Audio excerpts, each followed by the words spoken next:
I'm pretty sure we're live. Hello, people of the internet. All the people that can't watch right now because I haven't sent the link out to anyone yet. If you were here, you'd see us streaming in Tim's garage/studio. So in other words, I need to, need to make sure that this becomes on our Patreon so people can actually look at it. Well, for those of you that missed it live and are watching it back now, and we're sitting around here fumbling trying to set it up, hopefully the audio's all okay, the picture's okay. We've spent a bit of time trying to set it up. It is our first time ever streaming live for the patrons. So yeah, bear with us a moment. We've got a few things we want to talk about. Hopefully we can get a couple of guys into the chat so we can answer some questions and do that kind of stuff.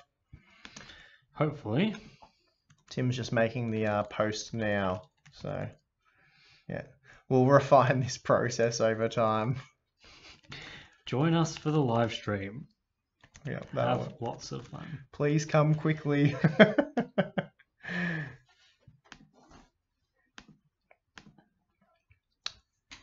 should have put that we're live in the title, not January live stream, like live January stream. That would make more sense. Let me just click to see if it actually works.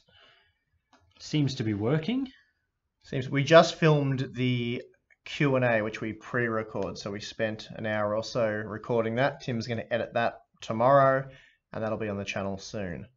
So we probably tomorrow. Probably tomorrow. I had a monitor video planned, but that's probably not going to happen considering we've been doing this. Yeah, so plenty of content. I just released a video 6 minutes ago, so that probably won't be relevant by the time you're watching this. Everyone will have seen it already. Hopefully, you should have.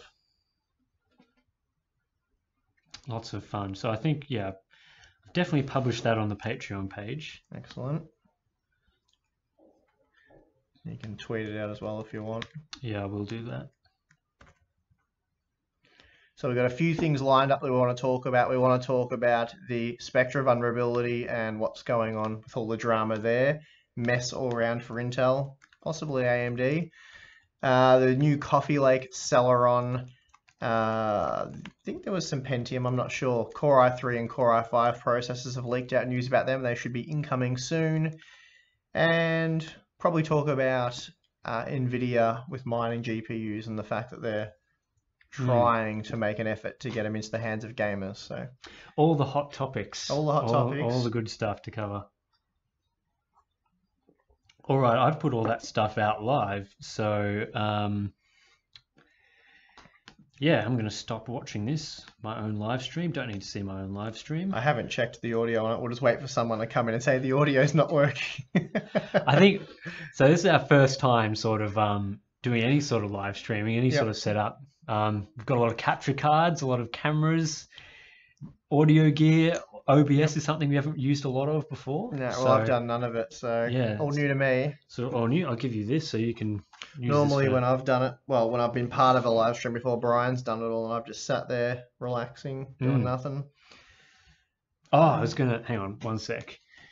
Just need to, I'll chuck in the Discord as well for all our people that follow us on oh yeah, the Discord chat. I probably should have helped with some of this, but Tim's got it under control.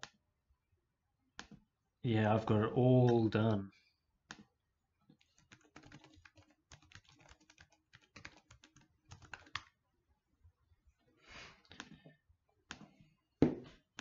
So that should be all happening. All Excellent. The fun times. So that's in the Discord there. For anyone, got some people online there.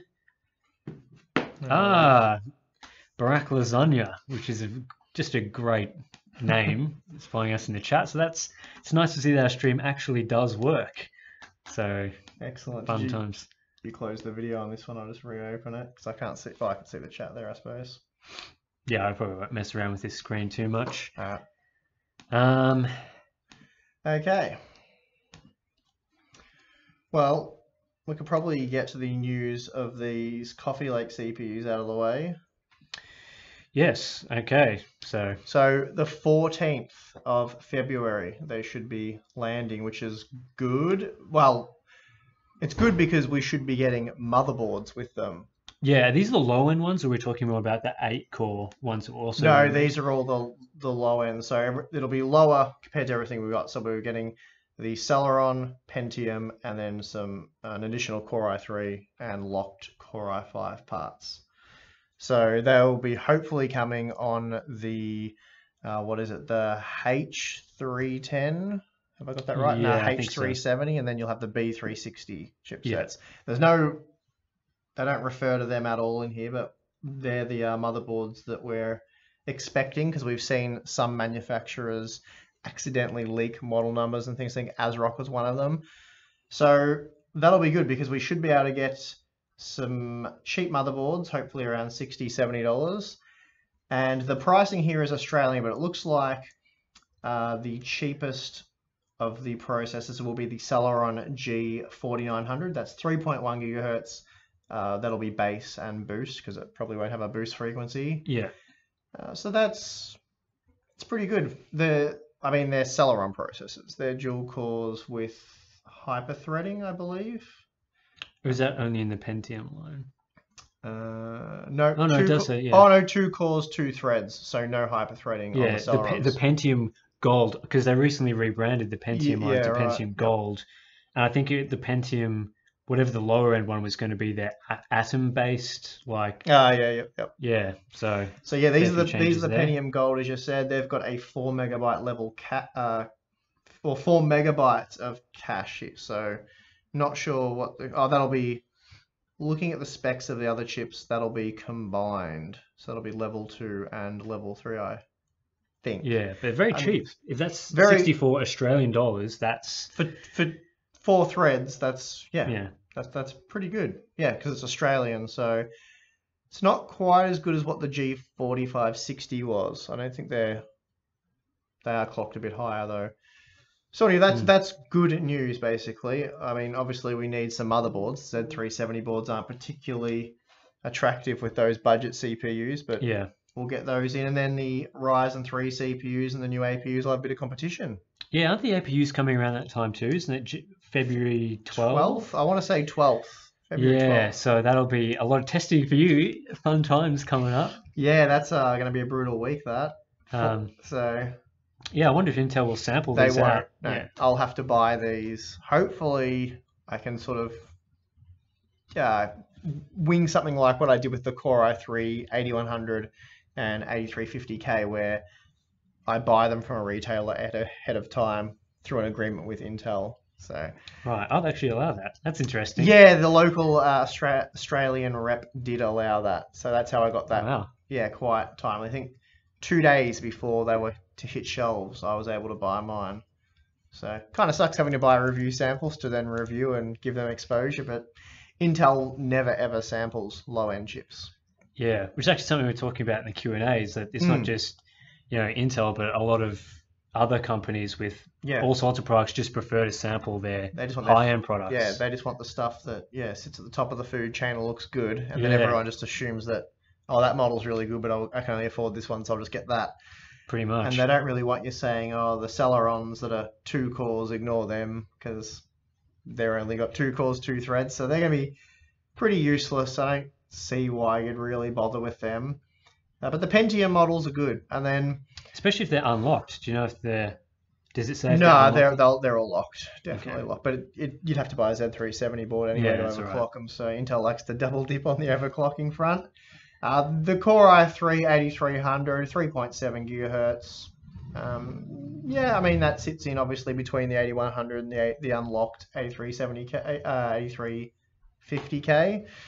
So yeah, nothing particularly interesting there. Then we've got the Core i5 8400 with a base of 2.8 gigahertz, which has already been released. Yeah. Then we've got these newer ones that sort of fill the gap between that and the 8600K. So just offering more options. It's always nice to have a few extra options. I think for a lot of gamers, the existing models will still be pretty attractive, especially because those aren't going to be unlocked or anything for overclocking. It's usually get the base model or get the unlocked model to overclock, really. Because if you look at the prices, that's from a Core i3 to 8400. So if you look at the prices of those two, that's $40 difference for 100 megahertz. Yeah. So that's the difference between the that's i5. so that's the Core i5 8500. Yeah. And that's a locked part to the locked 8600. So that's a 3 gigahertz base to a 3.1 gigahertz base. I assume the boost clocks are similar. And you're going from $290 Australian to $330 Australian. So it is Australian dollars. It'll be less in US. But I mean, you're getting 100 megahertz. Yeah. It's a very small percentage. Yeah, seems like a large price gap for that amount. But, yeah, that's how they often go. That's why I say you get the base model or the unlocked model. But that's pretty much the Coffee Lake S range, so the desktop Coffee Lake CPUs. It'll be good to have the full range of Coffee Lake desktop CPUs with some motherboards. That'll be great. Because then, at least you'll be able to use your Core i3-8100 on a board that makes sense. Because right now the Core i3-8100, that's a great value CPU. Yeah. It's basically a Core i5 from the previous generation. But yeah, $110, $120 US motherboards don't make it particularly good value. So that's that. Fun stuff. And I guess if anyone's out there watching the live stream and you want to ask us any questions or anything. Yeah, it's us asking some questions. All the usual stuff. We will interrupt whatever we're talking about and answer some of this fun stuff that we're seeing. So the other thing we talked about in the Q&A that we've already recorded was the Spectra stuff with Intel, all the dramas there. We were sort of questioning as well what's going on with AMD there, because I still don't have any answers from AMD or the board partners. They don't want to talk about it. No, AMD, and they're like, "Oh, our statements. We've made our statements. Like, we just want to know if your chips are vulnerable to Spectre or are they not? Like, what's actually happening there?" You say near zero risk. Is that zero? Well, they say that, but then the statement they also say we're going to be this week. We're rolling out microcode updates for Ryzen and EPYC platforms. Yes. CPUs. Yeah, so it's not vulnerable. You don't need microcode updates, do you? But they say they're rolling that out, but then I ask all the board partners when can we expect the BIOSes, and they just refer me to the AMD statement saying they're not doing anything. It's like, but so I'm not sure what. But as for Intel, definitely a disaster. The whole news itself was a disaster. Then they rush out this fix, which I don't know why it was rushed out. They should have had plenty of time. Wasn't this stuff found like mid last year? They started looking into it. They blamed it on the board partners, saying that they didn't do enough, quality control stuff and check what impact it will have. And then, so it was a bit strange. But basically, tons of people with Haswell and newer systems that have applied these BIOS updates, having restarts, blue screens, boot problems.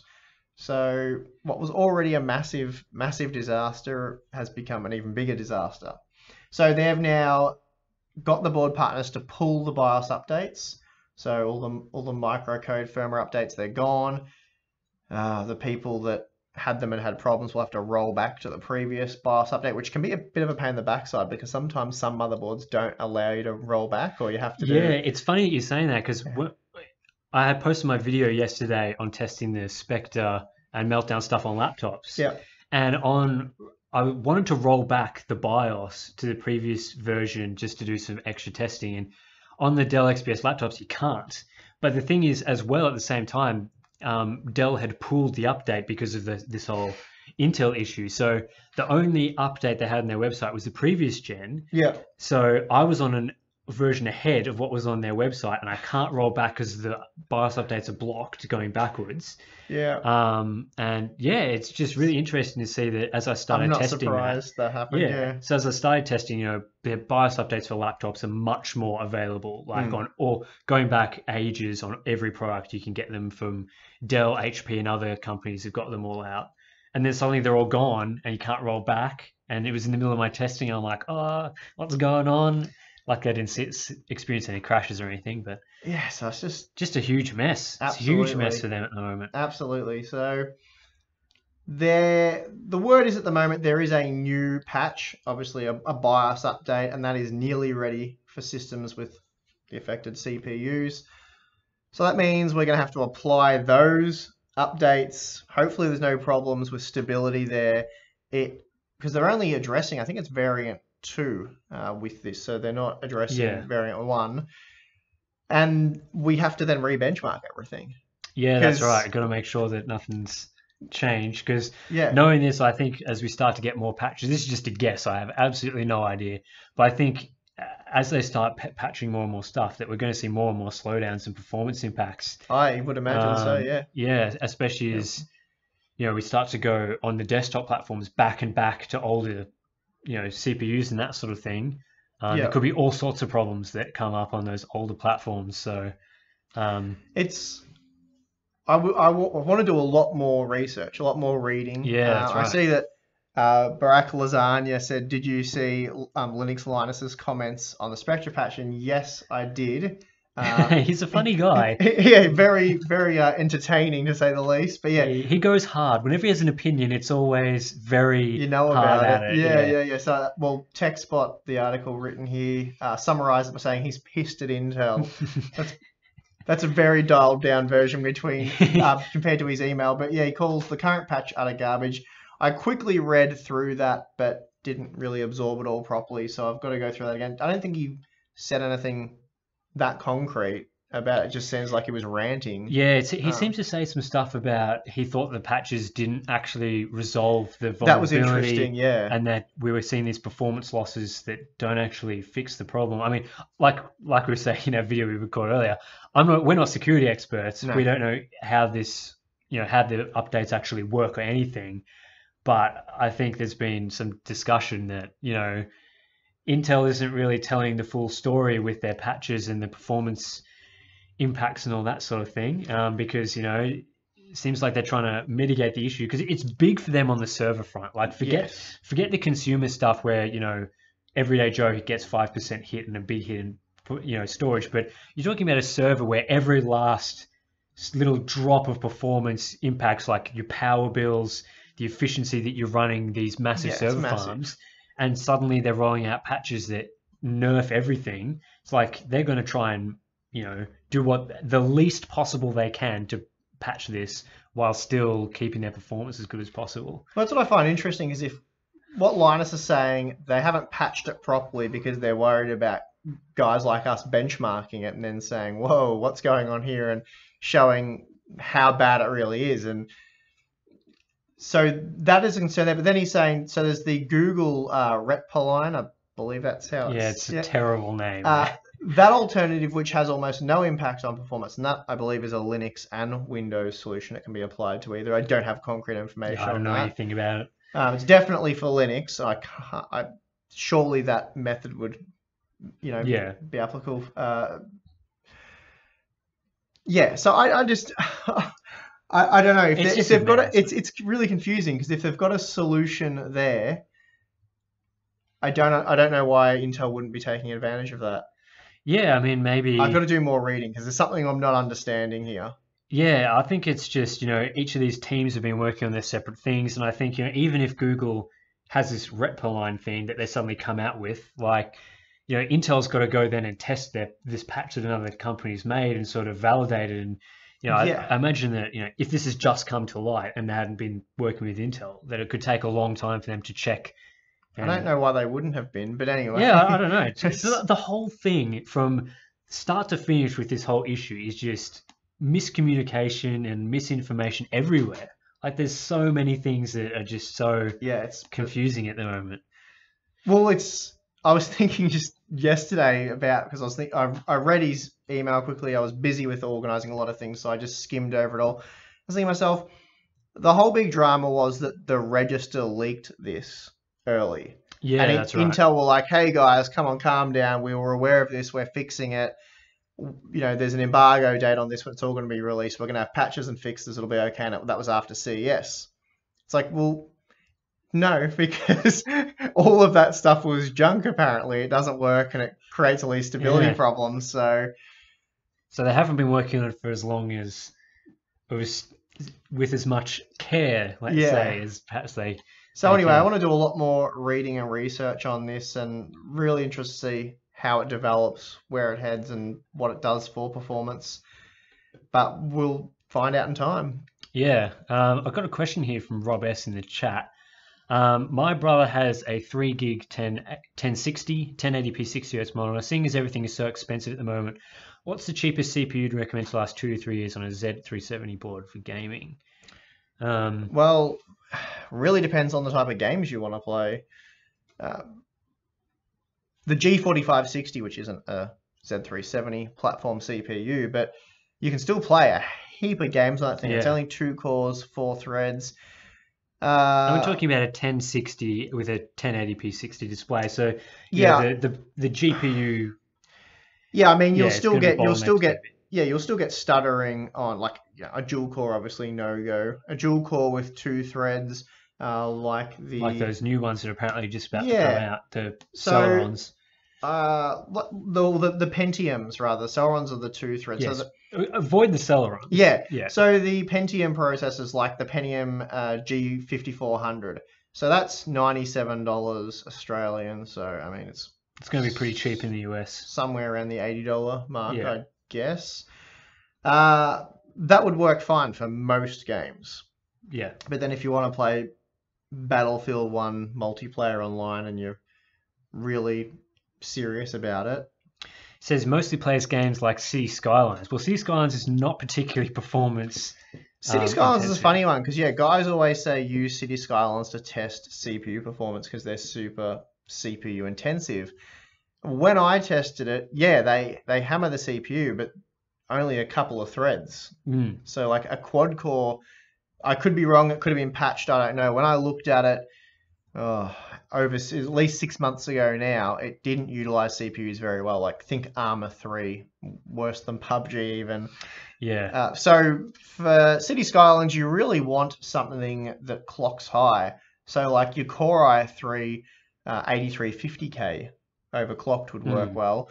But any of these, if you want to get the absolute cheapest processor on a Z370 board, I mean, if you've got a Z370 board already, you probably should get the Core i3 and overclock that. And it does say here, cheapest you recommend to last 2 to 3 years. So a lot of the time, if you're thinking of something to last a couple of years, you don't want to go bargain basement. Yeah, that's very true. bottom. That's right. Because you want to keep the CPU and then look at upgrading that 1063 gig, hopefully when the pricing comes down a bit for the... Yeah, it's a tough one. So maybe that Core i3 would almost be... I'd almost never recommend... Well, I don't even know what the pricing is at the moment because it's been all over the place.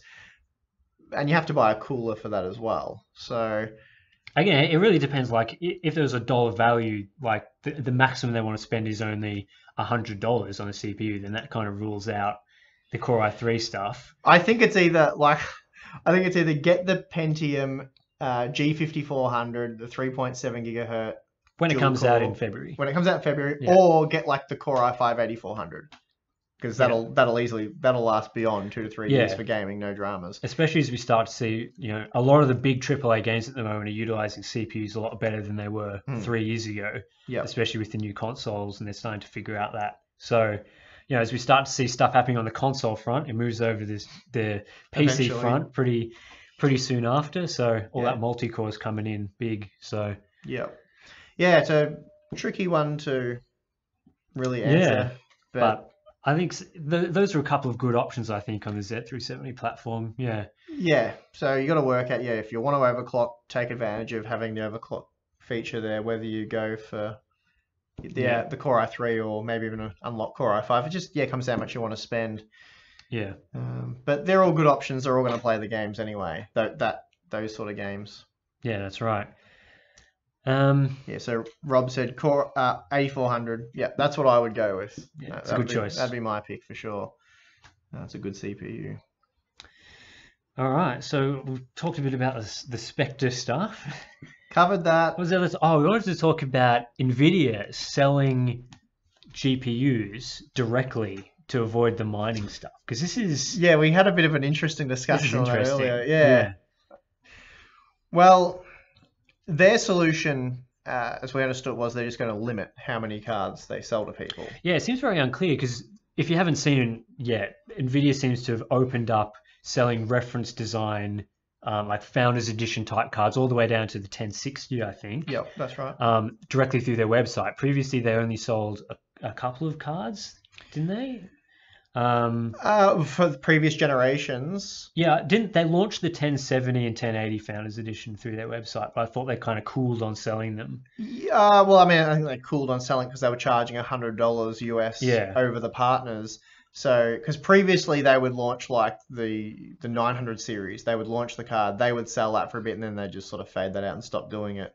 I mean, it might have been different in other regions, but here in Australia, it was like, yeah, we did this initially. Now the board partners can take over. Yeah, but now they're definitely, they're coming out, they're advertising. We're selling directly through our website. Yeah, well, they make the most money of those probably. Yeah, exactly, and they can they've limited to 2 cards per household. So a miner theoretically couldn't go and order 1,500 cards. No, that's right.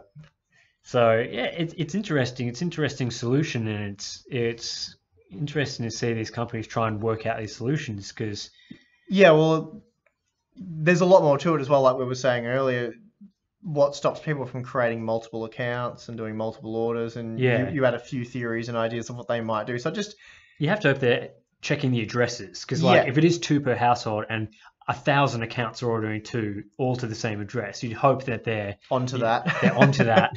Yeah, so it really comes down to how much they actually care. Like they want to be shown to be looking after gamers, but do they still just happy to sell to miners?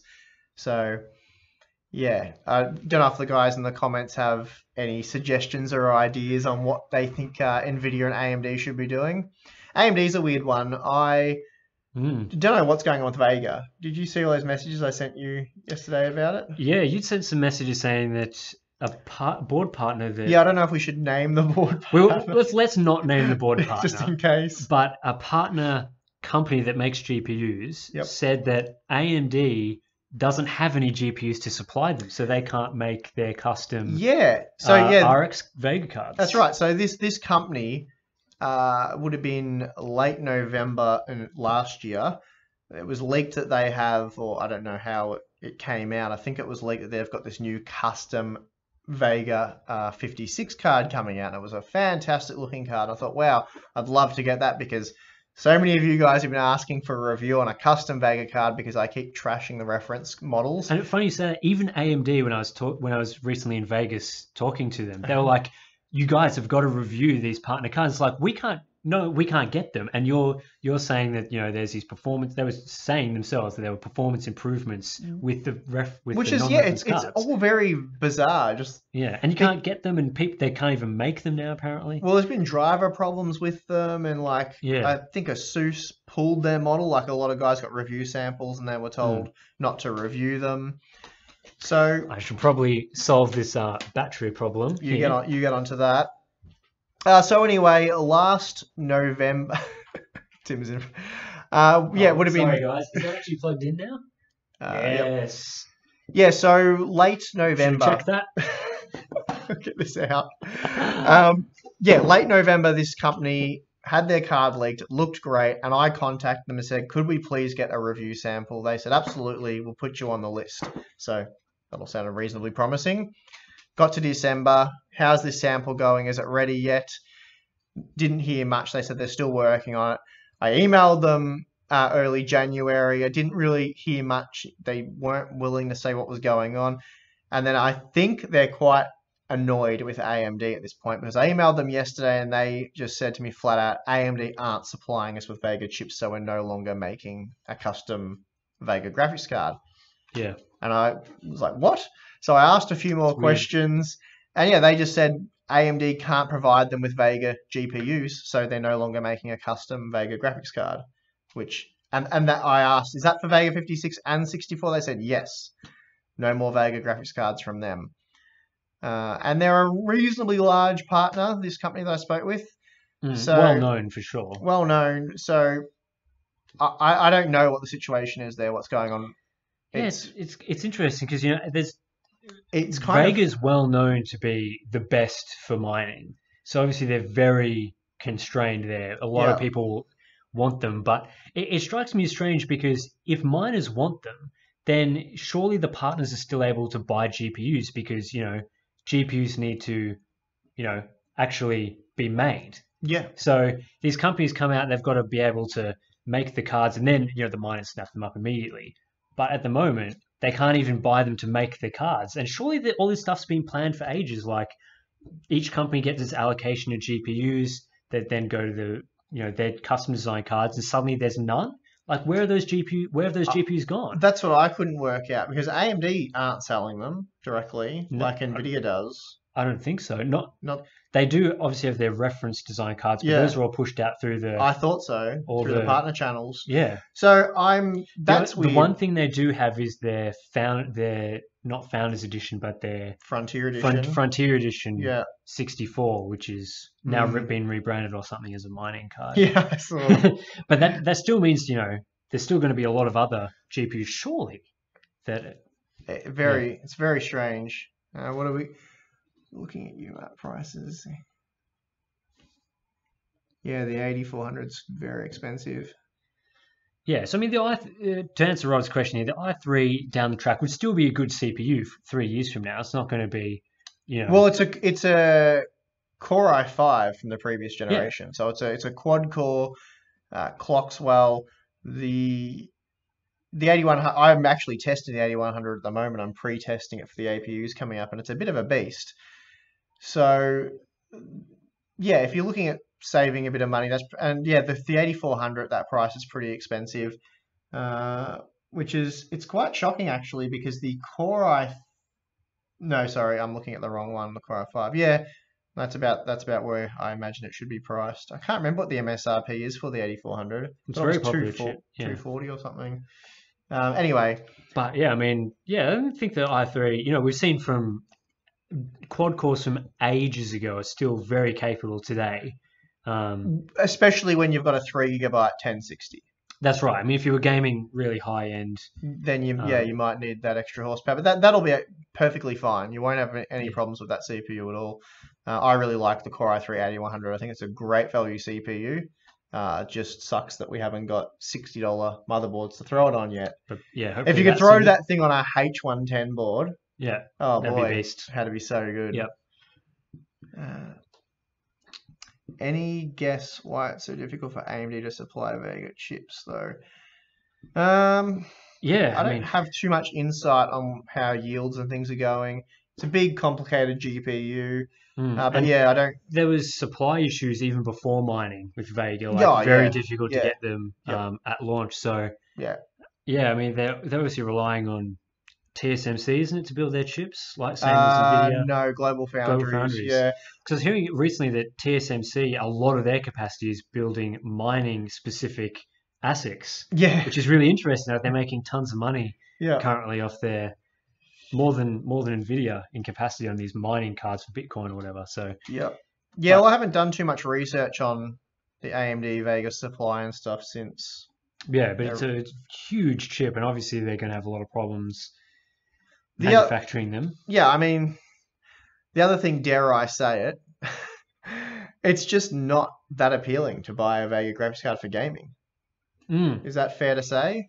Like Vega 56, sure. If you got a custom Vega 56 card months ago, even if one came, and that was the kind of thing. If I got my hands on a custom Vega 56 graphics card and it was really good, ran at reasonable temperatures, was a bit faster than the reference card, and you could buy them at the end of the month, then it'd be like, okay. I mean, like if someone sent me a new custom GTX 1070, I'd be like, we probably won't review that. It's a bit late in the product cycle. I just released a video half an hour ago saying don't bother buying anything now. So it'd be kind of weird pushing a new graphics card that's not a new graphics card. Because, we could be months away from a new architecture. So would you really bother now? I would personally wait if I could.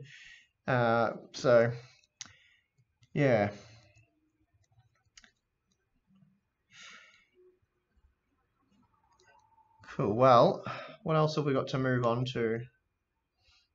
How are we going? Obviously, you've planned this live stream really well. We've got a lot of topics beyond our 3 that we'd sort of the new 2 SSDs launched. The Samsung ones, the Samsung 860 Pro and Evo, and the Intel. I should have chased up review samples SSD 760, I believe. 860 Pro and 860 Evo. So There will They're be SATA still, so obviously SATA drives. limited by the performance of the SATA. Big thing is they have up to a 4 terabyte capacity. Mm. So, and handy. It'll be very expensive.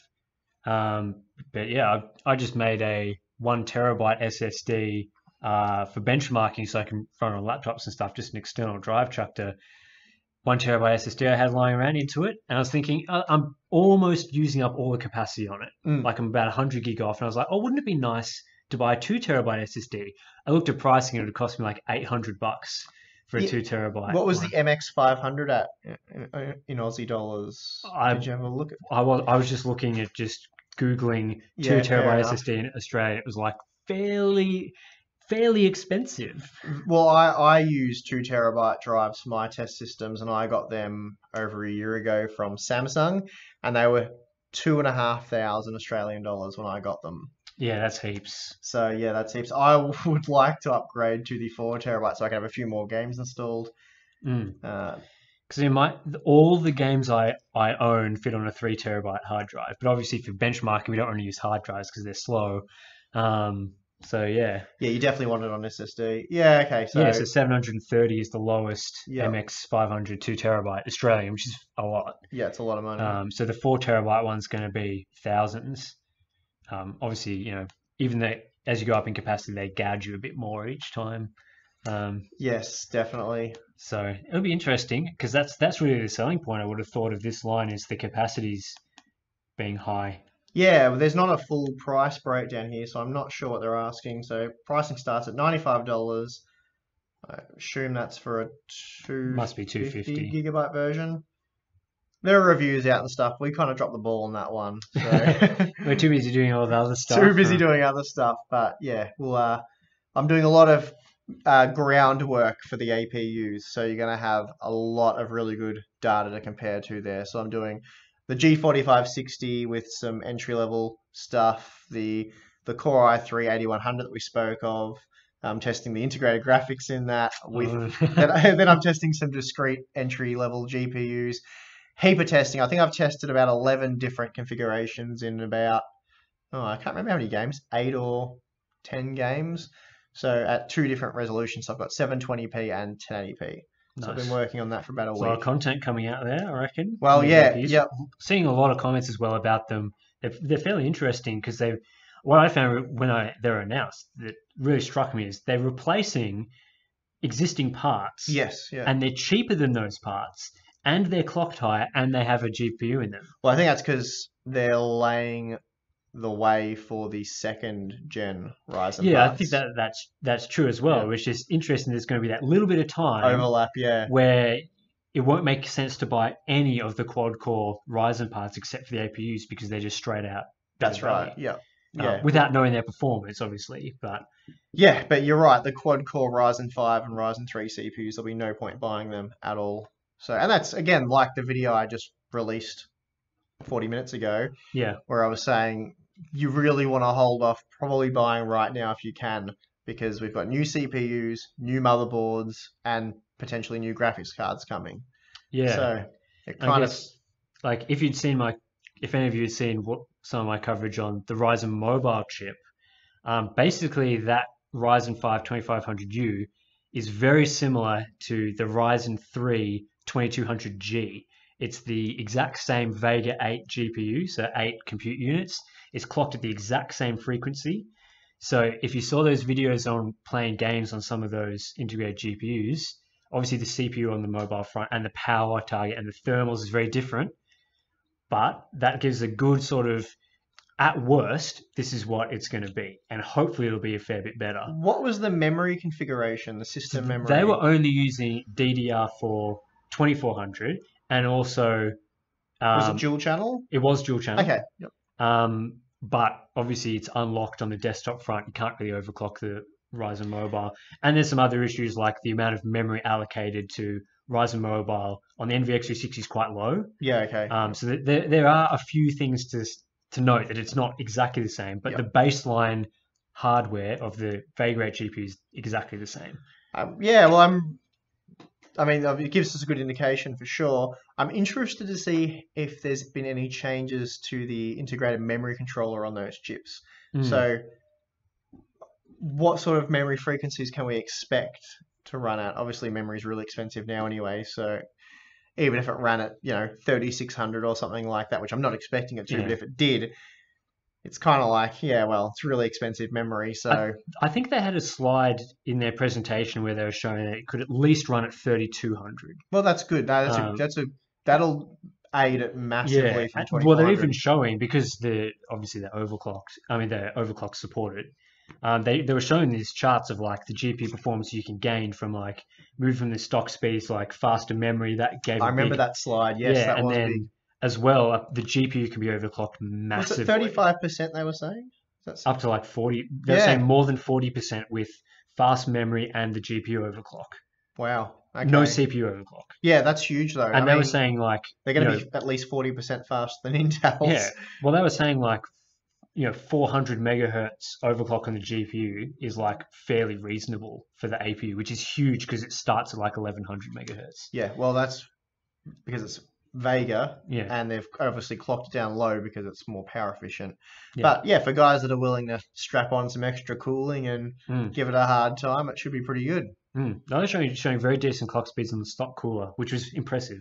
Yeah. So, I think those chips will be really interesting for people because, on the low end, GPUs are in all sorts at the moment, and any integrated products that are any good. Well, I'm almost more excited to test those two APUs, especially the 2400G, than I am the second gen Ryzen CPUs. Still very intrigued there.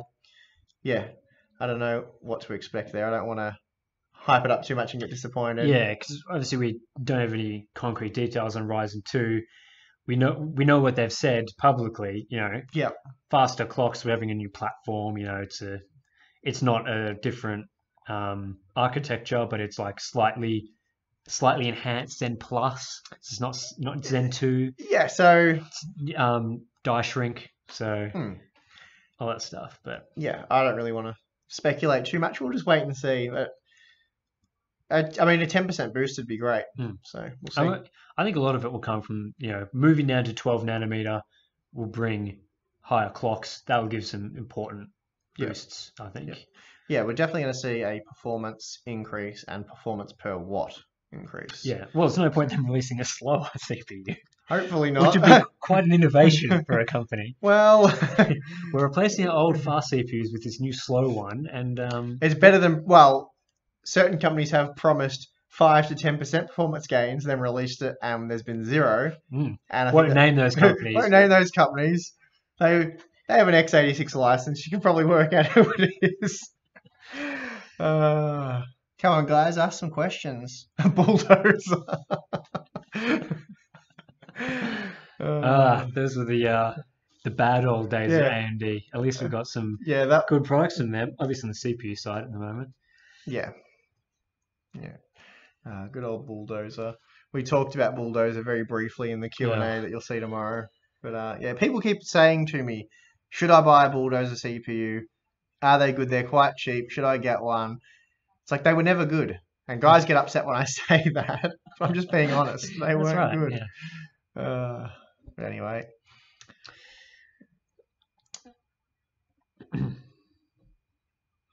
I've heard so Rob S, we're just reading the chat. Rob S says, I've heard in the past enabling onboard video can reduce overclocking potential. Do you know if enabling it would generate more heat, reduce the max clocks on current gen hardware?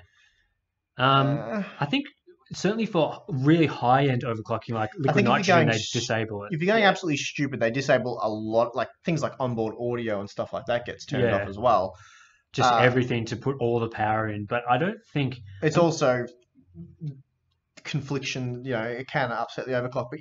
But for your 5 gigahertz overclock on 8700K, it's going to make no difference. Yeah, and I think, if you put a discrete GPU in, it's basically disabled anyway. Yep. So I think it'll be interesting with the APUs if you're using the APU and thinking of overclocking the CPU, whether overclocking the GPU and how much power headroom there is to go massive on both CPU and GPU. And it'll vary from motherboard to motherboard as well. Yeah, because, with all these sort of APU platforms, it's always a balancing act between how high you can go on the GPU and how high you can go on the CPU. There should be a bit more flexibility on the desktop compared to what you would.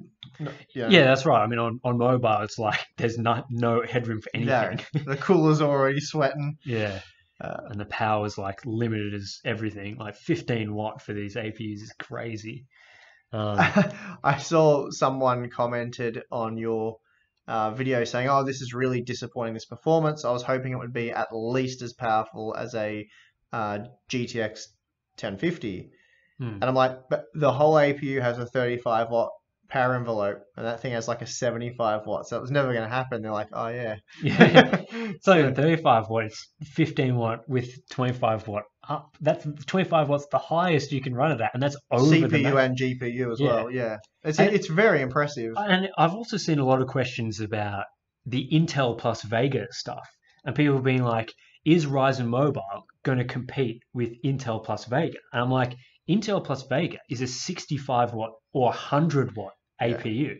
And like, we're talking about a Vega chip that has, I think it's 20 or more compute units in it. And it's like, not only is the power so much higher than Ryzen Mobile, but the GPU specs itself are like more than twice as good. Yeah. And the CPU power envelope on the Intel H series is higher. Yeah, so you're going to be paying a lot more for it. That thing is basically going to be, at least what Intel is saying, very similar to an i7 7700HQ plus a GTX 1060 in one chip. That's what they're advertising it as. Wow. And a GTX 1060 obliterates Ryzen Mobile. Like, it's so much faster. Oh yeah, there's no comparison. So those chips are going to be in legit good products. Like, you're going to be able to game for serious on Intel plus Vega. It's going to be really good. Yeah, they won't be in sub $1,000 laptops, surely. They're going to be high-end 15-inch notebooks. MacBooks will probably have them, and maybe some gaming notebooks will have them as well, because that's fairly attractive mid-range sort of stuff. Yeah, they're very flexible. They can do a lot of cool things with that.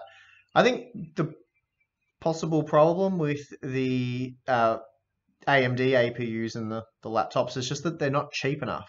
Is that fair to say? Yeah, I think it's interesting because the pricing is equivalent to Intel's. You can buy a laptop, for example, with an Intel CPU in it, one of the 8th gen parts, that'll cost the same as a laptop with the Ryzen Mobile parts. So it's roughly the same.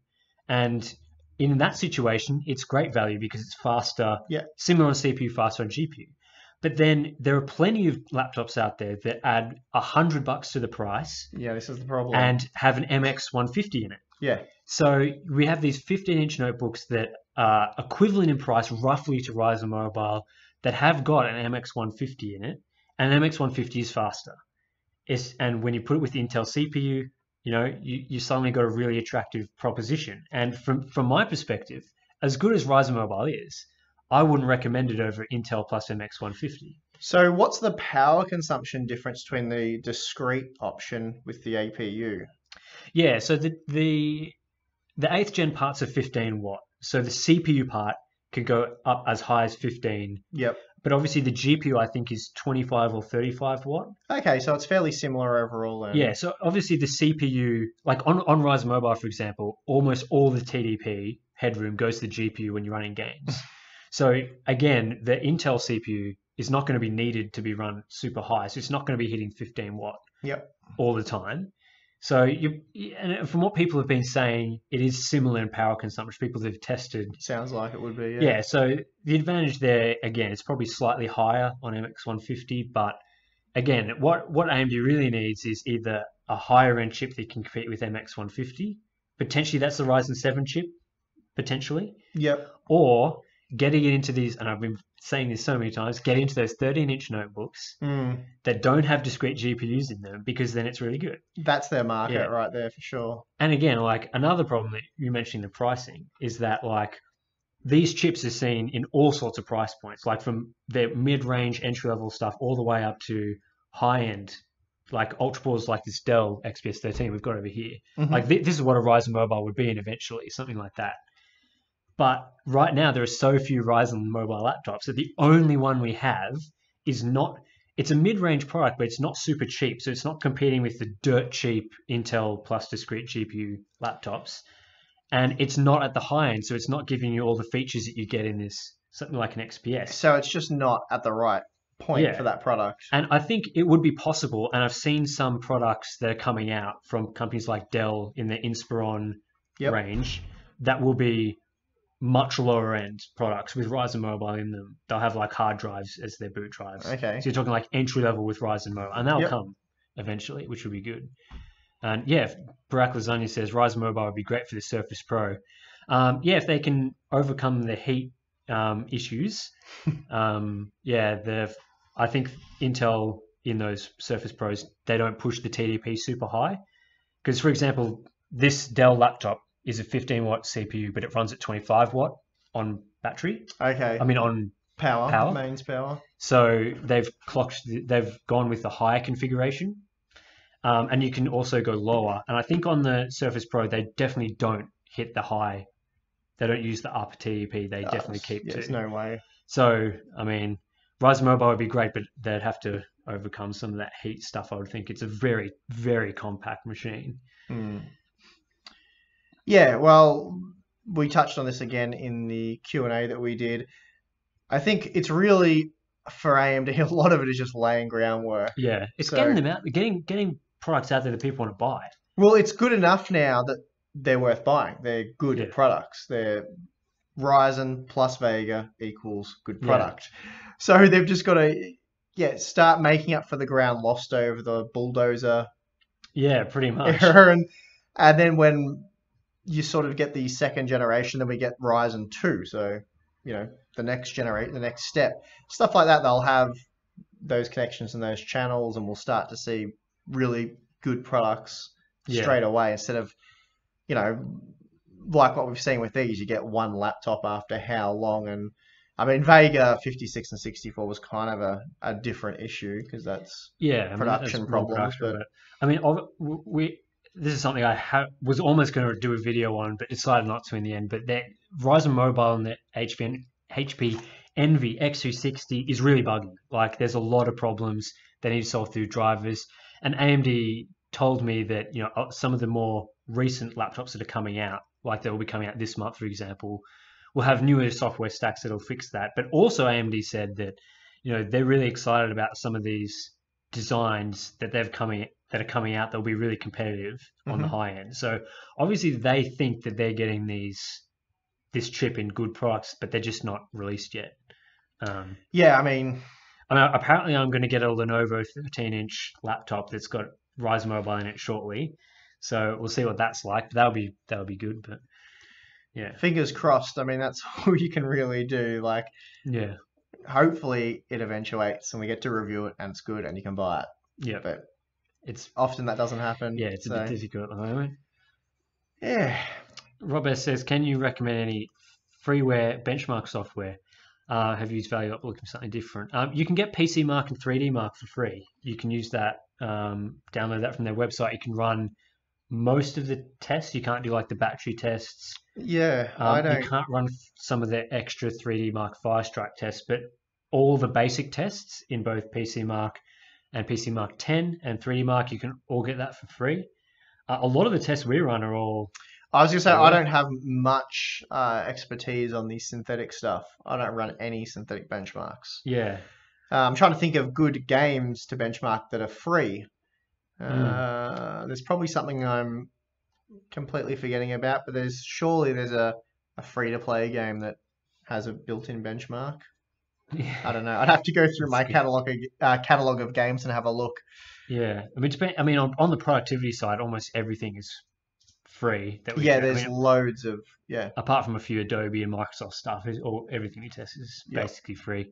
But yeah, on the games front, a lot of the freeware games are very easy to run most of the time. Like Fortnite, for example, is especially super easy.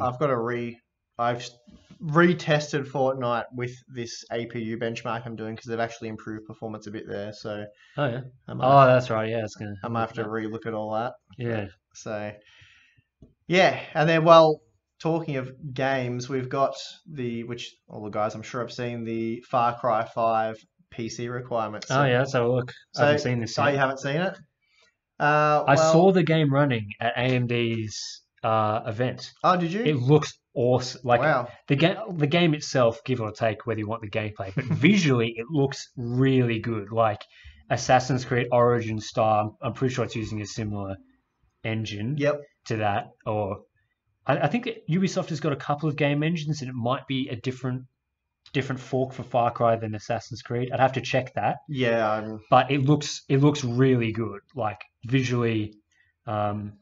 Yeah, and they're running that on Ryzen 2nd Gen too, which is interesting. Anyway. Okay. Well, they're saying recommended configuration for 60 FPS. I believe this is probably 1080p resolution. Yeah. So they're saying a 4th generation Core i7 processor, so the 4770. Yep. Or a Ryzen 5 1600, which to be fair, they're quite similar in terms of performance. Yeah. You can obviously overclock the Ryzen CPU. And then an NVIDIA GeForce GTX 970 or an R9 290X, which again... So that's fairly reasonable, I would have thought, for 1080p 60. Like, that's not too punishing or anything. Yeah, no, that's pretty reasonable. What's that, like a GeForce GTX, but it's basically a 1060 or an RX 580, a little under perhaps. So yeah, that's quite reasonable for that. They're saying that's the video preset high. Yeah. So it looks like it has an ultra preset. So they're saying here for 4K 60 at ultra. That's interesting. They want a 1080 SLI or Crossfire Vega 56 for some reason. Well, that's interesting because we know at least one game this year will support SLI and Crossfire. Yeah. And they're recommending it as well, straight out of the box. So a pair of Vega 56 cards or a pair... I mean, we could test that. We probably will, but is there any point? Do any of you guys run SLI or Crossfire? It's not popular, I wouldn't have thought. Well, I've been telling them not to. The thing I find interesting is that all this stuff it matches up pretty much exactly with what we've seen with high-end AAA games lately anyway. Yeah. Like the most punishing games, you can't run it at 4K 60 Ultra on a single card. No, not really. Unless you have like... Not an maybe Ultra. A 1080 Ti might do high.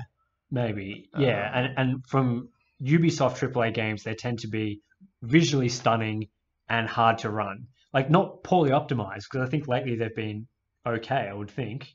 Average? Yeah. Depends on the... Yeah. I mean, Star Wars Battlefront was a massive disappointment because of all the controversy. That was EA, though. Yeah, that was EA, but the developers did a fantastic job with that game. Like, it looks amazing. It runs so well. I know people have had a few problems with black screens on loading and things like that. I mean, you get that with most games. It's a lot of different hardware configurations to cover. It's awesome. It's a great game. It's a lot of fun as well. I really enjoy it. Now we're going to get people unsubscribing because we said that we actually like playing Star Wars Battlefront 2. I would never say it on the main channel. I know, yeah. But yeah, it's I mean, it's frustrating what they did with the game. It's EA. What more can you really say? I mean, Ubisoft games have been ever since Assassin's Creed Unity came out that everyone whinged about being terrible. Since then, a lot of their games have been fairly reasonable. Like, you look at the visual quality and how it runs, and you're like, it's about right. Origins is just too demanding on the CPU for what it is. Like, it shouldn't. It looks awesome. It looks good, but it's punishing on the CPU for what it was. I mean, I haven't revisited it. It's had a few patches since I last looked at it. Unnecessarily harsh on the CPU. Yeah, it's because of on the GPU. It seems fine. Yeah. Well, yeah, that's true. So yeah, that's probably one of the bigger launches in the start of the year. I think it's coming out in March. Yeah, that would be.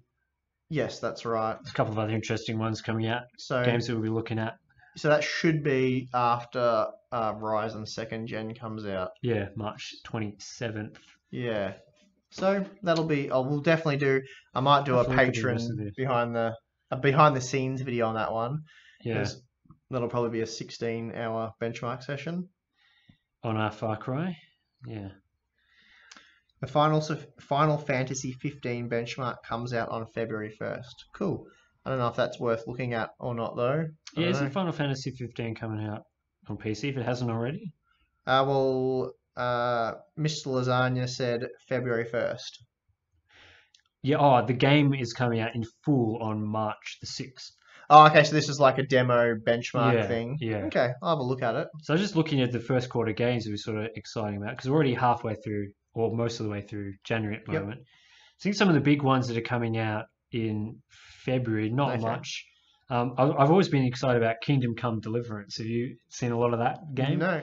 It's like a medieval only role playing game. So it's like a role playing, but none of the magic in the fantasy stuff. Oh, okay. And it's like looks quite good Okay. on PC. So that's probably one to see a bit of buzz around that. So Yep. we'll see. There's not much else. Gotta be honest. I had a bit of a brief look the other day and thought, gee, there's not Yeah. much announced. There's a few things that are like, to be announced, release Yeah, date that's later in right. the year. Like what else have we got? We got Metal Gear Survive, which apparently is Surely 2018 can't be a worse year for PC games. yeah, that's right. Sea of Thieves, which I don't think will be that intensive to run, which is that Xbox exclusive pirate game. Okay. But yeah, not a whole lot. I mean, Far Cry 5 comes out right at the end on the 27th, but apart from that and the usual, indie releases, that sort of thing, those are the games up until March. Here's to hoping Far Cry 5 doesn't suck. Yeah. The Far Cry is usually pretty solid. Yeah. Yeah. But I think it is looking fairly, light on in the first half of the year for PC stuff. There might be some, other unannounced stuff, but yeah.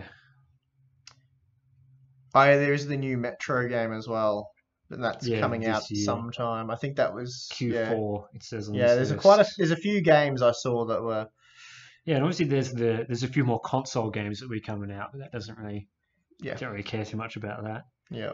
Um, We'll have to have a console conversation for next month because I thought that was interesting, the one that we had earlier, because you have a bit more experience, let's say, with modern console gaming. I find the consoles really interesting, not just because I obviously game mostly on PC, but I just find like how they manage to get the visual quality of the console games into something so crap. Yeah. To put it nicely. The console is very slow, so it's interesting to see what they do, and some of the console exclusives are a lot of fun to play, which is why I have a Nintendo Switch and a PS4 to play all the exclusives, which are good. But yeah, on PC, it seems like this year, at least from what we've seen announced, there's not a whole lot that's in the pipeline for the first half, which Maybe is disappointing. After the PUBG devastation of 2017, they're all like, let's just postpone these projects. Everyone put everything they're doing on the back burner. It's all Battle Royale clones. Battle Royale, yeah. There'll be Battle Royale RTS games. Yeah, pretty much. You get one unit and you've got to survive. It's pretty crazy how big that game is. Yeah. Luckily, I think there's a lot of games that released at the end of last year that will keep people busy, in their backlogs for things. Yeah. Yeah, definitely. People to play. And that's usually the case, but, seems like we got Far Cry 5 in the first quarter, and yeah. Well, yeah, like I said, hopefully it's good, because otherwise it's going to be a bit quiet. It's not much point getting new graphics cards if you don't have new games to have. Well, I guess in some ways, because you can't actually buy any new graphics cards, there's no games that you need to play them. And yeah, I think that's more of a US problem still. Let's have a look at stock at the moment and what the prices are like.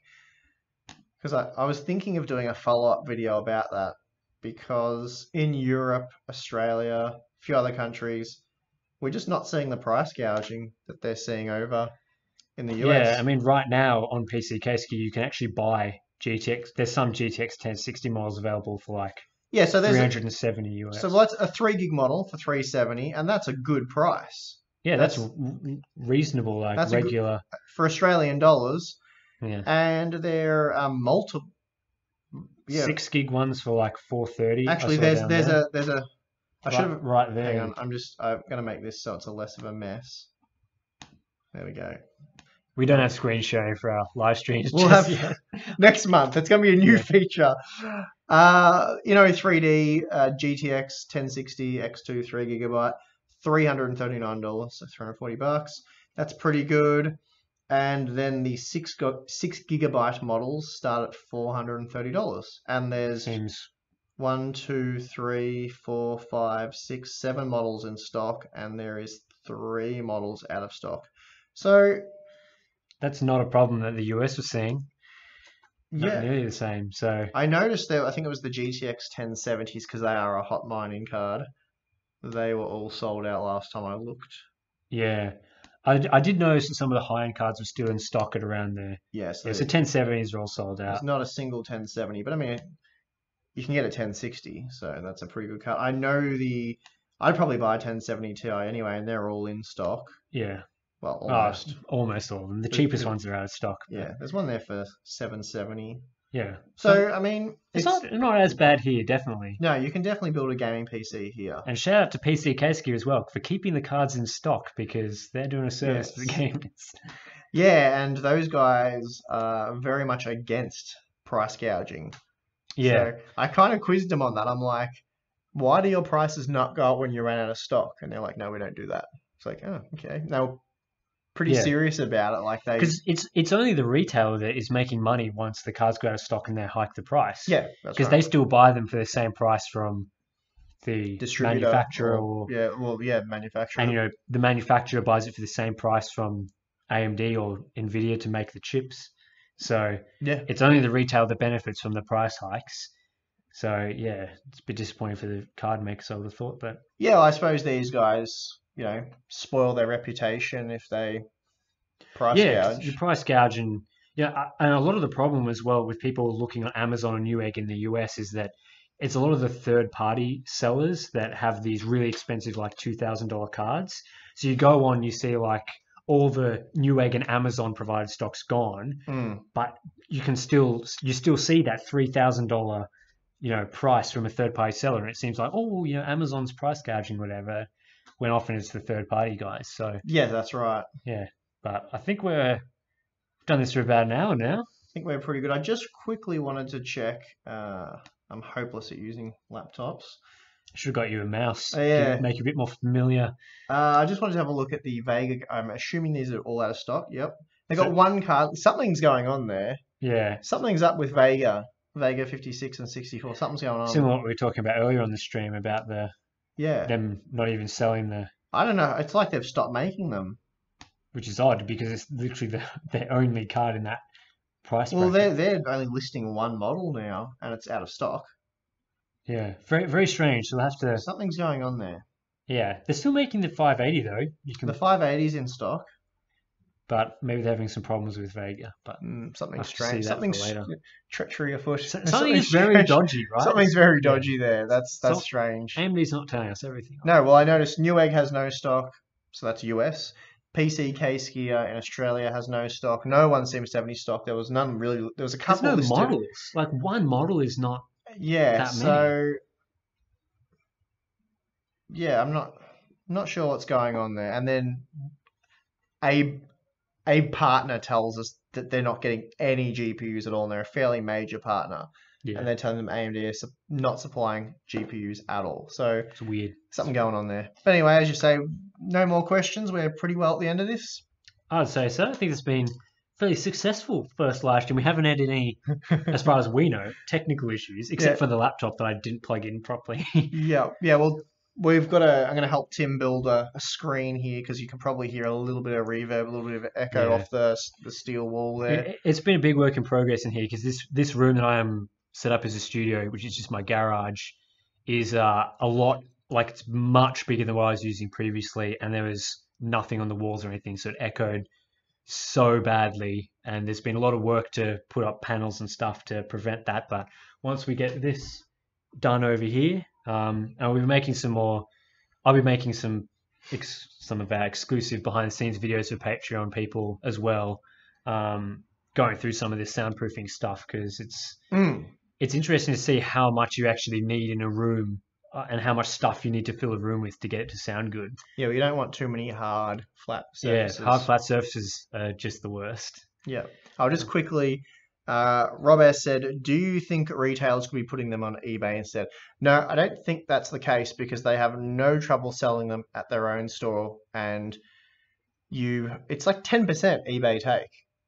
Yeah, if you don't get the special, like they at the moment at least, they often have the sell it for free deals. But you Okay. have to really keep an eye on those. Okay. Um, Yeah, well, I know, the eBay PayPal thing. It's probably not PayPal worth it. slug you big time. Yeah, but I don't think it's worth E- it for them. PayPal's what, like 3% or something, or Yeah, I'm not sure. I just know that and if then you 10% sell, on eBay. yeah. So I know there's plenty of fees there. It'd be just cheaper and easier Yeah. for them. But if you are selling stuff on eBay, you should check out. They do have some of those. Sell them for without the final value fees, which you can save a bit of money on. Yep. I think they have sometimes at the moment like sell it on a Sunday or something and get no fees. I'd say because you're saying Just if you're interested in this, right? they're saying the 800K was up there for 1K plus when it was limited.